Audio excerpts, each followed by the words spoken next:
அம்பேத்கரோட தொகுதிகளை தொகுக்கின்ற இந்த நேரத்தில் உங்களை தொடர்ந்து சந்திக்கிட்டு இருக்கிறேன். அதில் இப்போ பார்க்க போகிற விஷயம் கிறிஸ்தவர்களை பற்றி அம்பேத்கர் என்ன விதமான கருத்தை வைத்திருந்தார் அப்படின்றது தான் நம்மளுடைய விஷயம் பார்க்கணும்.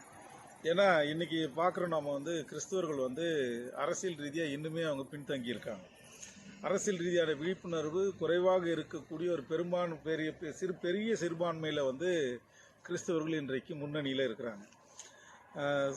இந்துத்துவ சக்திகளுக்கு மிக தீவிரமான ஒரு இலக்காகவும் அவர்கள் மாறி இருக்கின்றாங்க.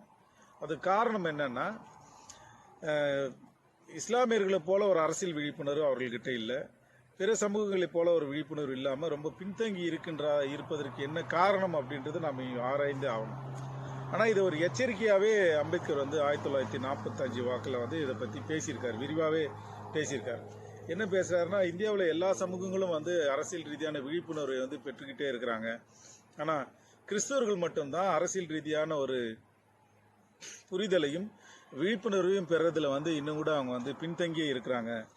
கிறிஸ்தவர்கள் அரசியல் ரீதியான விழிப்புணர்வு அவர்கள் பெறவில்லை என்றால் அவர்களுக்கான உரிமையை அவர்கள் பெற முடியாமலே போகலாம் அப்படின்ற எச்சரிக்கையை அவர் கொடுத்துருக்காரு. ஆனால் இந்த எச்சரிக்கை அன்றைக்கு இருந்த கிறிஸ்துவ அமைப்புகள் பெருசாக எடுத்துக்கல. அவங்க தங்களுடைய பணிகளை ரொம்ப தீவிரமாக இருந்தாலும் கூட அரசியல் ரீதியாக அவங்க யோசிக்காமல் விட்டதின் விளைவு என்ன நடந்ததுன்னா, இந்திய அரசமைப்பு சட்டம் எழுதப்படுகின்ற நேரத்தில் அவர்களுக்கான அரசியல் உரிமைகளுக்கான கோரிக்கையை கூட வைக்க முடியாத அளவுக்கு அவங்க பின்தங்கி போயிட்டாங்க.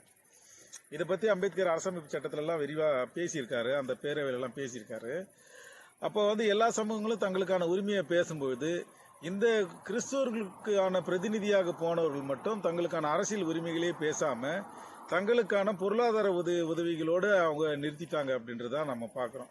ஸோ அவருடைய தீர்க்க தரிசனம் இந்த விஷயத்தில் உண்மையாக இருக்குது அப்படின்றது தான் அவருடைய எழுத்துக்கள் வாயிலாக நமக்கு தெரிய வருது.